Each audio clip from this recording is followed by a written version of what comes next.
দর্শক আমন্ত্রণ যমুনার বিশেষ আয়োজন ডক্টর সনকন অনুষ্ঠানে আপনাদের স্বাস্থ্য বিষয়ক নানা প্রশ্ন আসে এসবের তাৎক্ষণিক সমাধান নিয়ে আমাদের এই আয়োজনে থাকছেন দেশ বরেণ্য আর আধুনিক চিকিৎসা বিজ্ঞানে দক্ষ চিকিৎসকরা। এই পর্যায়ে আজ আমাদের আলোচনার বিষয় শিশুর বিকাশ। আলোচনার জন্য আমাদের সঙ্গে অতিথি হিসেবে রয়েছেন শিশুরোগ বিশেষজ্ঞ অধ্যাপক ডাক্তার শাকিল আহমেদ। আপনাদের সাথে পুরো আয়োজন জুড়ে আছে আমি ডাক্তার আবু সাইদ শিমুল। দর্শক, শিশুর বিকাশ এখন মা বাবাদের জন্য আমি বলবো যে অতিরিক্ত চিন্তার কারণ হয়ে গিয়েছে। তাদের যে এই যে অতিরিক্ত চিন্তা অনেক ক্ষেত্রে তা ভালো না হয়ে খারাপের দিকেই ধাবিত করে। শিশুর বিকাশের জন্য কি কি করা উচিত এবং কি কি করা উচিত না সেই সব বিষয় নিয়ে আলাপ করতে আমাদের সাথে আজকে অতিথি হিসেবে উপস্থিত রয়েছেন অধ্যাপক ডাক্তার শাকিল আহমেদ। আপনাকে স্বাগত আমাদের অনুষ্ঠানে। আপনাকে ধন্যবাদ। জি, প্রথমেই আসলে একেবারেই আমরা আলোচনায় ঢুকে যেতে চাই। এই মুহূর্তে যেটা খুব বেশি কনসার্ন দেখা যাচ্ছে যে বাচ্চারা অনেক ক্ষেত্রে করোনার পর থেকে এটা আরও বেড়ে গেছে স্ক্রিন টাইম। বাচ্চারা মোবাইল নিয়ে সারাক্ষণই ব্যস্ত থাকে বা টিভি দেখছে বা ট্যাব দেখছে। এই যে স্ক্রিন টাইমটা নিয়ে একটু যদি বলতেন, এতে বাচ্চার মনোজাগতিক আসলে কি কি ক্ষতি হয় বা কি প্রভাব ফেলে? স্ক্রিন টাইমটা হচ্ছে, আপনি দেখেন হিউম্যান ইন্টারাকশন যেটা, সেটা শত শত বছর ধরে আমি আপনার ফেসের এক্সপ্রেশনটা দেখে বড় হয়েছি, আর ওইখানে একটা ইন্টারাকশন থাকে। কিন্তু যখন স্ক্রিনে সে টিভিতে কোনো প্রোগ্রাম দেখে ওয়ান ওয়ে, সে কিন্তু তার সাথে কোনো ইন্টারাকশন নাই এবং ওইটা কি করছে না করছে তার কোনো কিছু নাই। অত স্ক্রিনে যে আছে সে মানে কথার জবাব দিচ্ছে না, তার তো কোনো কথার জবাব নাই, সে দেখছে। এবং সবচেয়ে বড় কথা কি, এই স্ক্রিনগুলো বা মোবাইল ট্যাবগুলো বানানো হয়েছে কিন্তু এডিকশনের জন্য, এবং এইগুলো থেকে ব্লু লাইট এমিট করে এবং এই ব্লু লাইট কিন্তু স্লিপকে আপনার ডিলে করাবে। অর্থাৎ এই মোবাইলের স্ক্রিনগুলো আপনার ঘুম দেরি করাবে আর আপনি বেশিক্ষণ বসে থাকবেন। আর বাচ্চারা হচ্ছে, যেমন ধরেন আমি দেখেছি যে বিয়েবাড়িতে বসে আছে বাচ্চা, খাবে, মা একটা স্ক্রিন সামনে বসে দিয়েছেন, তারপর খাবার দিচ্ছেন, ওই স্ক্রিন দেখছে, খাচ্ছে, কি খাচ্ছে সে জানে না। কিংবা বাবা ঘরে ঢুকলেন অফিস থেকে হন্তদন্ত হয়ে তার বাচ্চাকে একটু আদর করবেন, সে মোবাইল দেখছে, বাবা আসলো একটু তাকালো, আবার মোবাইলে ঢুকে গেল। বাবার সাথে তার কোনো সোশ্যাল ইন্টারাকশন বিল্ড আপ হচ্ছে না। এটাকে তার স্পিচ ডিলে হয়, কগনিটিভ ফাংশন ডিলে হয়, তার বাবা মায়ের কাছ থেকে যে পারিপার্শ্বিক শেখার বিষয় থাকে সেটা ডিলে হয়। যেমন এখান থেকে একটা পোকা দৌড় দিল, এটা লাইভ, সেটার পিছনে যেতে পারে। আমাদের ছোটোবেলায় কি হয়েছিল, আমরা মনে করছিলাম একটা ইঁদুর দৌড়াচ্ছে, ওটার পিছনে আমিও দৌড়েছি। শিমুল, আমি নিশ্চিত তুমিও ইঁদুরের পিছনে দৌড়িয়েছ। কিন্তু এখন তো আর সেটা নাই। প্রকৃতি থেকে শেখার যে সুযোগ, সেটা স্ক্রিনের ভিতর থাকায় তার কগনিটিভ ডেভেলপমেন্ট হচ্ছে না। একই সাথে তার কখনো স্পিচ ডিলে হচ্ছে, সে অ্যারোগেন্ট হচ্ছে। এবং সবচেয়ে বড় কথা, WHO কিন্তু একটা রিকগনাইজড ডিজিজ প্যাটার্ন বলেছে, IAD, ইন্টারনেট অ্যাডিকশন ডিসঅর্ডার। অর্থাৎ এই জন্য সুনির্দিষ্ট একটা এখন রোগের কথাই বলা হচ্ছে। এটা একটা রোগ। জি, রোগটা কিভাবে বাবা মা বুঝবেন? দেখা যাবে সে যত সময় যাচ্ছে সে মোবাইল বেশি সময় দেখে, তারপরে সে লুকিয়ে মোবাইল দেখছে। মোবাইল সে দেখছে সেটা স্বীকার করছে না, এই নিয়ে মিথ্যা কথা বলছে। মোবাইল তার কাছ থেকে নিয়ে গেলে সে চিৎকার করছে, কান্না করছে, ক্ষেপে যাচ্ছে, রেগে যাচ্ছে। অনেকটা যে কোনো ড্রাগ যখন আমরা জোর করে কেড়ে নেই, তখন যে তার উইথড্রয়াল রিফ্লেক্স হয়, ঠিক স্ক্রিন যখন হঠাৎ করে সরিয়ে নিয়ে যাব, তারও একটা উইথড্রয়াল রিফ্লেক্স হয়। এর নাম হচ্ছে ইন্টারনেট অ্যাডিকশন ডিসঅর্ডার। এরকম প্রচুর বাচ্চা বাংলাদেশে আছে, আমাদের চেম্বারে আসে রুগী দেখতে, বাবা মা ট্যাব দিয়ে বসিয়ে রেখেছেন। মজার ব্যাপার হচ্ছে 6 বছরের বাচ্চার নিজস্ব ট্যাব আছে। 6 বছরের বাচ্চা ট্যাব দিয়ে কি করবে? কেন তার ট্যাব থাকবে? আচ্ছা, হ্যাঁ, জি বলুন। আর বিষয়টা হচ্ছে এরকম, মানে globally American academy of paediatrics ওরা সুনির্দিষ্টভাবে এবং WHO সুনির্দিষ্টভাবে বলে দিয়েছে যে আপনার বাচ্চার বয়স যদি 2 বছরের কম থাকে, তাহলে আপনার 0 স্ক্রিন টাইম। শুধু ওইটুকু হতে পারে 1.5 বছরের বাচ্চার, যে বাবা বাইরের থেকে কথা বলছেন, ওই বাবার চেহারা দেখানোর জন্য মোবাইলটা দেখানো যেতে পারে। ওইটা একটা ভিডিও কলে যদি কেউ কথা বলে, ওদিক থেকে একটা সোশ্যাল ইন্টারেক্ট। তার 1.5 বছরের পরে, তার আগে কিন্তু 0। 2 বছর থেকে 5 বছরের মধ্যে স্ক্রিন টাইম কোথাও বলা হয়েছে 1 ঘন্টা দেবেন, কোথাও বলা হয়েছে 2 ঘন্টা দেবেন। যাই হোক, আমরা যদি 2 ঘন্টাই মেনে নেই, কিন্তু এই 2 ঘন্টাটা কীভাবে দিবেন? যা দেখতে চাইবে তাই দেখতে দিব? বলুন না, এই 2 ঘন্টাকে বলা হয়েছে হাইলি ইন্টারেক্টিভ একাডেমিক ভিডিওস, এবং এখানে কো ভিউয়ার থাকতে হবে, অর্থাৎ বাবা বা মা বা ভাই বা বোন কেউ একজন বসে তার সাথে দেখবেন, ইন্টারেক্ট করবেন। কিছুক্ষণ পর বন্ধ করলেন, বললেন কী হলো এখন? হ্যাঁ, এটা দৌড় দিল, তাই নাকি, তারপর কি হলো? এই যে এতে তার রিক্যাপিচুলেশন হচ্ছে, মেমোরি বিল্ড আপ হচ্ছে, এতে তার পজিটিভ লাভ আছে ওখানে। এই স্ক্রিনের পজিটিভিটিগুলোকে আমাদেরকে নিয়ে আসতে হবে বাবা মা আত্মীয় স্বজন সম্পৃক্ত হলেই। আচ্ছা, এই যে একটু আপনি যেটা বলছেন, ছোটদের ক্ষেত্রে আমরা শুনেছি যেটা যেটা খুব বেশি যেগুলি স্ক্রিন চেঞ্জ হয় খুব ফ্রিকোয়েন্টলি, সেগুলো বাচ্চাদেরকে কেমন ক্ষতি করে? ফ্রিকোয়েন্ট চেঞ্জ হলে যেটা হচ্ছে তার ব্রেইনের উপর ইফেক্ট করে, কারণ আমি বললাম তার স্লিপে ডিস্টারবেন্স হবে। বাচ্চা দেখবেন যে মা বাবা এসে শিমুল, আপনি তো শিশু বিশেষজ্ঞ, আপনার কাছে বাবা মা আসেন, এই 9 মাসের বাচ্চা 12 মাসের বাচ্চা ঘুমাচ্ছে 1:30 2টায়, কেন? স্ক্রিনে বসে বসে দেখছে। এই যে বারবার স্ক্রিন আসছে যাচ্ছে, তার তো চোখে এফেক্ট করছে, তার ব্রেইন তাকে রেটিকুলার অ্যাক্টিভেটিং সিস্টেমকে অ্যাক্টিভেট করছে, তার সজাগ থাকার আরও বাসনা যাচ্ছে। আচ্ছা, একটা বিষয় যেটা এই কথাগুলি আসলে এই যে আমরা করোনার সময় দেখেছি, বা সেই বিষয়টা এখনও দেখা যাচ্ছে অনেক স্কুলে বা কোচিংয়ে, যে ওদের ক্লাসটা অনলাইনে হচ্ছে। এই যে অনলাইনের ক্লাসটা বাচ্চাদের ক্ষেত্রে কতটুকু আসলে এটা প্রভাব বিস্তার করে, এই বিষয়ে আমরা আলাপ করি। স্ক্রিন টাইমের, এটা তো খুব ছোট বাচ্চারা, আপনি বললেন যে 2 বছর পর্যন্ত একেবারে না দিতে, এবং 5 বছর পর্যন্ত 1 থেকে 2 ঘন্টা। এর পরবর্তীতে বড় বাচ্চাদের কি হবে? আর বিরতির আগে আমি একটা প্রশ্ন রেখেছিলাম, এটা আসলে ওটার সাথে সংশ্লিষ্ট আসলে, কারণ এই বাচ্চাগুলি তো স্কুলে যায়, স্কুলে অনেক দেখা যাচ্ছে যে অনলাইনে এখন যদিও কমে গিয়েছে, কিন্তু কিছু কিছু কোচিং বা কখনো কখনো ক্ষেত্রে এখনও দেখা যায় যে অনলাইনের ক্লাস নেওয়ার একটা প্রবণতা থাকে। এই দুটো একসাথে যদি একটু বলতেন। অনলাইনে ক্লাস নেওয়াতে কিন্তু বহুত ইন্টারেক্টিভ হচ্ছে, টিচার কিছু বলছেন, সে কিছু পারফর্ম করছে। এটা নির্ভর করবে যে টিচার ক্লাস নিচ্ছেন তার উপরে। তিনি যদি অনবরত একতরফা বলে যান, তিনি যদি তাকে কোনো প্রশ্ন জিজ্ঞাসা করার জায়গা না রাখেন, তাহলে এটা একতরফা হবে। সে এখানে মনোযোগ দিল কি দিল না, পড়লো কি পড়লো না, এই টাইমটা তার লাভ হলো কি হলো না সেটা না, এটার একটা ফরম্যাট আছে।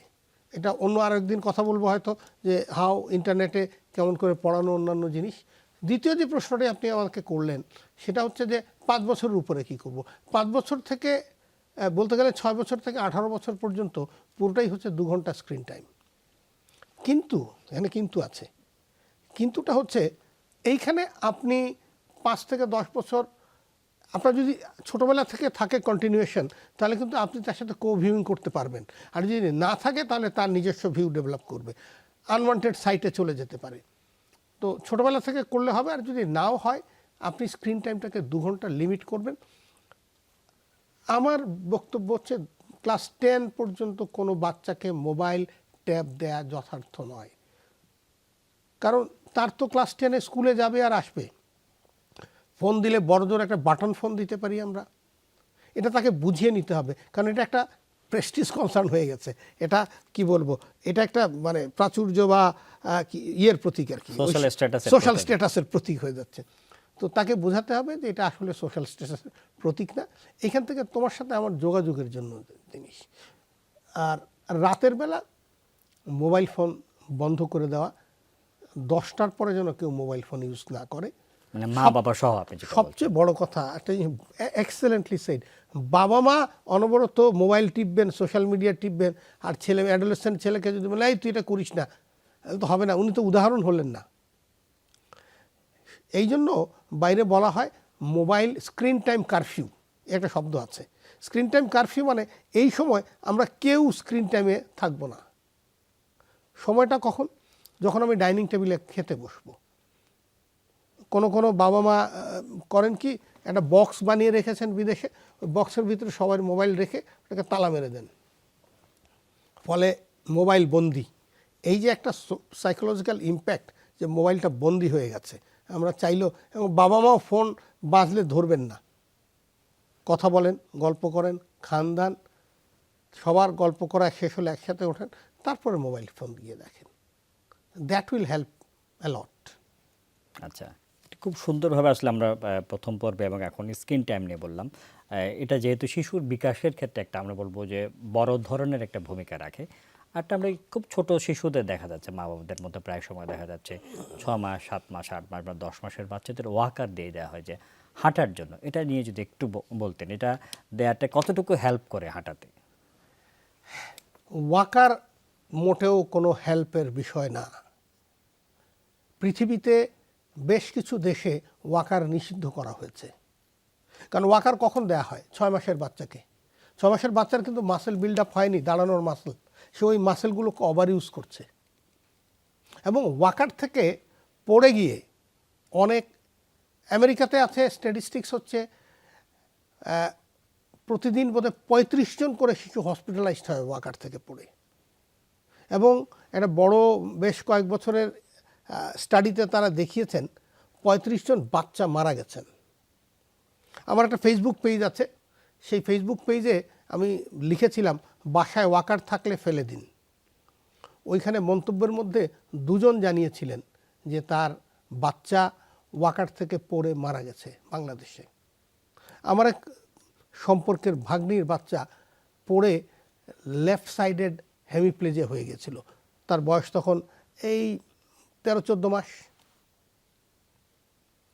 আর এটা থেকে পড়ে যে অ্যাক্সিডেন্ট, থুতনি কাটা, গাল কাটা, মাথা কাটা, সিঁড়ি দিয়ে গড়িয়ে গড়িয়ে ধামধাম করে চলে যাচ্ছে, এটা কিন্তু খুব স্বাভাবিক, প্রচুর ঘটছে এবং বাংলাদেশেই ঘটছে। অতএব আর ওয়াকার কিন্তু আরেকটা জরুরি মজার বিষয় হচ্ছে ওয়াকার কিন্তু তাড়াতাড়ি হাঁটা শেখায় না। গবেষণায় দেখা গেছে যারা ওয়াকার দিয়ে হাঁটে তাদের 2 থেকে 3 সপ্তাহ দেরি হয় হাঁটা শিখতে। আর যারা ন্যাচারালি হাঁটা শিখে তারা 2 থেকে 3 সপ্তাহ আগে হাঁটা শেখে। অর্থাৎ ওয়াকার হাঁটা শেখায় না, উল্টা কখনো কখনো টিপটোয়িং শেখায়, মানে আঙ্গুলের উপর ভর দিয়ে। আমার মনে হয় এই যে কানাডা সহ কিছু কিছু দেশে তো মানে এটা ওয়াকার নিষিদ্ধ। কানাডায় 2004 সাল থেকে নিষিদ্ধ। শুধু নিষিদ্ধ, বিপণন, উৎপাদন এগুলো নিষিদ্ধই না, কারো কাছে পাওয়া গেলেও তাহলে $2 লক্ষ জরিমানার বিধান, $2 লক্ষ জরিমানার বিধান রাখা আছে। চায়নাতেও কিন্তু এটা নিষিদ্ধ করা হয়েছে 2024 সালে। আচ্ছা, খুব সুন্দরভাবে বলছিলেন। এই সময়ে আসলে একটা বড় কনসার্ন হচ্ছে শিশুরা কথা বলে না বা দেরিতে কথা বলে, যেটা কিছুটা স্ক্রিন টাইমের সাথে সম্পর্কিত, কিন্তু অনেক ক্ষেত্রে এটা কেন হচ্ছে, প্রতিকার কি এবং এটার আসলে উত্তরণের উপায় কি? ওয়াকারের ক্ষেত্রে কি আসলে সবসময় দেরিতে করে নাকি মাঝে মাঝে দেখা যাচ্ছে কিছু কিছু অনেক ক্ষেত্রে যে আগেও এটা করতে পারে, নাকি এটা মোটামুটি গবেষণায় যে এটা গবেষণায় প্রমাণিত? মানে কোথাও কোনো মানে আপনি আমেরিকান একাডেমি অফ পিডিয়াট্রিক্স হচ্ছে পৃথিবীর সবচেয়ে বড় সায়েন্টিফিক শিশু চিকিৎসকদের অর্গানাইজেশন, তারা সোজাসুজি বলেছে ব্যান বেবি ওয়াকার। আচ্ছা, তাহলে আমরা এই যে জি এই যে বিরতির আগে যেটা প্রশ্ন রেখেছিলাম যে শিশুরা আজকাল দেরিতে কথা বলছে, দেরিতে কথা বলার স্ক্রিন টাইম হতে পারে, আর কি কি কারণে এমন হয়? আচ্ছা, দেরিতে কথা বলা হচ্ছে বাবা মা তো ইন্টারাকশন যদি না হয়, আপনি অ্যাক্টিভ ইন্টারাকশন হতে হবে। আপনি বাচ্চার সাথে সবচেয়ে বড় কথা হচ্ছে বাবা মা ফ্লোর প্লে করেন না। ফ্লোর প্লে মানে হচ্ছে মেঝেতে বসে খেলা করেন না। আমরা ছোটোবেলায় উঠানে বসে খেলেছি, দাঁড়ায় বসে খেলেছি, বাবা মা একসাথে খেলেছেন, আমরা গড়িয়ে গেছি। ফ্লোর প্লে করতে হবে, তাহলে বাচ্চার সাথে আপনি একই লেভেলে থাকবেন। বাচ্চা আপনার কথাগুলো দেখবে, আপনি দাঁড়িয়ে থাকলেন, বাচ্চাও দাঁড়িয়ে থাকলো, আপনার সাথে কিন্তু উচ্চতার ব্যবধান 4 ফুট। এই বাচ্চা কিন্তু আপনাকে ফলো করতে পারবেন না, একই জায়গায় থাকলে ফলো করবে। এবং মাটিতে বসিয়ে রাখলে কিন্তু ঠান্ডা লাগে না। বাবা মার একটা ধারণা হচ্ছে মাটিতে বসে থাকলে ঠান্ডা লেগে যাবে। আচ্ছা শিমুল, ওই যে খালি পায়ে হাঁটলে লোকজন বলে ঠান্ডা লাগবে, পা থেকে ফুসফুসে ঠান্ডা যাওয়ার কোনো রাস্তা আছে? সায়েন্টিফিক অ্যানাটমিক্যাল কোনো পথই তো নাই। এর সাথে ঠান্ডা লাগার কোনো সম্পর্ক নাই, বরং আপনি মানে অন্তত 2 থেকে 3 বেলা ফ্লোর প্লে করবেন বাচ্চার সাথে, অ্যাটলিস্ট 30 মিনিটস ইচ টাইম। এবং সিম্পল গেম, ডিজিটাল গেম না, সিম্পল খেলা। আমাদের সেই ছোটোবেলার ওই বাঘ মহিষ পুতুল এগুলো খেলাটাই হচ্ছে সবচেয়ে ভালো, ডিজিটাল গেমগুলো না। আপনি লেগো সেট খেলেন, দিস ইজ ফাইন।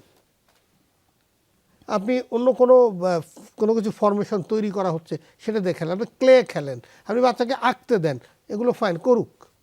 আর বাবা আরেকটা জিনিস করেন যে বাচ্চা সব কিছু ম্যাচ করে ফেলবে, এটা করবে ওটা, আর বাচ্চা তো করবেই। আপনিও তো ম্যাচ করেছেন ছোটোবেলায়, আমিও তো করেছি, এটা তো স্বাভাবিক বিষয়। বাচ্চা যদি প্রথম দিনই আমার মতো আপনার মতো চলাচল করতে পারতো তাহলে তো বাবা মার প্রয়োজন হতো না। অতএব আমরা এই কাজটা যদি করি, ইন্টারেক্টিভ হই, তার প্রশ্নের উত্তর দেই। আর আরেকটা ছোট্ট গবেষণার কথা বলি, বাবা মা বাইরে থেকে আসলে বাচ্চা কিন্তু অপেক্ষা করে বাবা বা মায়ের সাথে দেখা হবে। তার একটা সেপারেশন অ্যাংজাইটি থাকে। কলিং বেল বাজলো, জানে সে বাবা বা মা এসছেন, ঢোকার সাথে সাথে মা বলে না না না আমি কাপড়টা বদলে নেই, তারপর তোকে ধরে তুলবো। তার কিন্তু রিপালশন হয়ে গেল। আপনি দেখা গেছে আপনি জড়িয়ে ধরে 45 সেকেন্ড তাকে ধরে থাকেন, তার সেপারেশন অ্যাংজাইটিটা চলে যাবে, সে ভালো বোধ করবে। তারপর সে আবার কিন্তু আপনার খেলায় চলে যাবে, আপনি চলে যান। আপনি যদি মনে করেন যে আপনার ধুলাবালি আছে, কোনো কিছু আছে, তাহলে বাসার বাইরে একটা কাপড় ঝুলিয়ে যান, একটা অ্যাপ্রন ঝুলিয়ে যান, ওইটা পরে এসে বাচ্চাকে ধরেন। জি, কিন্তু বাচ্চাকে এই সেপারেশন অ্যাংজাইটিটা সময় কাটালে। আরটা হচ্ছে ল্যাঙ্গুয়েজ কনফিউশনের যে বিষয়টা, একটা তো স্ক্রিন টাইমের আছে, ভাষা এখন দেখা যাচ্ছে অনেকে, আমরাও যখন কথা বলছি দেখা যাচ্ছে মিক্স ভাষায় কথা বলি, এটা যদি একটু বলতে। আচ্ছা, এইটাও আরেকটা মজার বিষয় যে দেখা গেছে যখন আপনি আপনার বাচ্চাকে ইংরেজিতে কথা বলবেন বা ইংরেজিতে সে শিখবে, আর বাসার যখন বাকি লোকের সাথে কথা বলবে তখন কিন্তু সে বাংলায় বলতে হবে। আপনার যদি হাউস এইড থাকে সে কিন্তু আপনার মতো চোস্ট ইংরেজিতে কথা বলবে না। এই যে দুটো ভাষার শব্দ, এইটা যে গ্লাস, এটা যে পানি, ওয়াটার আর পানির মধ্যে যে পার্থক্য, সেটা কিন্তু 15 মাসের বাচ্চার কাছে নাই, সে তার কাছে নতুন। একজন বলছে এটাকে ওয়াটার, আরেকজন বলছে এটাকে পানি বা জল। এটা প্রায় সময় দেখা যায়, অভিজ্ঞতা শেয়ার করে, যে সে জানে যে এটা পানি খেতে হবে, কিন্তু সে ওয়াটারও বলে না, দেখা যায় পানি বলে না, সে তার মতো করে একটা কিছু বলে। বলুক, কোনো অসুবিধা নাই। জি। এবং যেটা বলার জন্য আমি বলছিলাম, এরকম যারা ডুয়াল ল্যাঙ্গুয়েজ একদম ছোটোবেলা থেকে বড় হয়, তাদের দেখা গেছে এরিথমেটিক স্কিল দুর্বল হয়, লজিক্যাল রিজনিং দুর্বল হয়, কারণ সে দুটো জিনিসের মধ্যে সবসময় কনফিউজ থাকে, লজিকটা বের করতে পারে না, তাকে জোর করে একটা শিখে নিতে হয়। অতএব যখন কথা বলবেন একটা ভাষায় কথা বলেন, সবচেয়ে ভালো হচ্ছে নিজের ভাষায় কথা বলেন। ইংরেজি তো শেখার সময় হলে শিখবেই, অসুবিধার কি আছে। আর এখন দুনিয়া বেড়ে গেছে, থার্ড ল্যাঙ্গুয়েজও শিখবে, ফোর্থ ল্যাঙ্গুয়েজও শিখবে আপনার বাচ্চা। আচ্ছা, খুবই সুন্দরভাবে আসলে বলছিলেন যে আমরা আজকে অনেকগুলো বিষয় নিয়ে আসলে আলাপ করলাম। শিশুর বিকাশের ক্ষেত্রে ওয়াকার নিয়ে কথা বললাম, স্পিচ ডিলে নিয়ে কথা বললাম, স্ক্রিন টাইম নিয়ে কথা বললাম। আমরা অনুষ্ঠানে একদম শেষ পর্যায়ে চলে এসেছি। অধ্যাপক ডক্টর শাকিল আহমেদ, এতক্ষণ আমাদের সাথে থাকার জন্য আপনাকে অসংখ্য ধন্যবাদ। আপনাকে অসংখ্য ধন্যবাদ শিমুল। যমুনা টিভিকে ধন্যবাদ আমাকে আমন্ত্রণ জানানোর জন্য। দর্শক মণ্ডলী ভালো থাকবেন, আপনার বাচ্চা সুস্থ থাকুক। দর্শক আসলে যেমনটি শুনছিলেন, শিশুর বিকাশের তো আসলে অনেকগুলো বিষয় রয়েছে। আজকে আমরা সময়ের অভাবে হয়তো সবগুলো বিষয় নিয়ে আসলে আমরা আলাপ করতে পারিনি। অন্য কোনো দিন নিশ্চয়ই সব বিষয় নিয়ে আলাপ করবো, কিন্তু আজকের যেই সব গুরুত্বপূর্ণ বিষয়গুলো নিয়ে আমরা আলাপ করছি, অন্তত আজ থেকে যদি সেগুলো আমরা মেনে চলতে পারি, তাহলে আমাদের শিশুরা সুস্থ থাকবে। আমরা শিশুরা সুস্থ থাকুক এই কামনা আজকের মধ্যে বিদায় নিচ্ছি। আল্লাহ হাফেজ।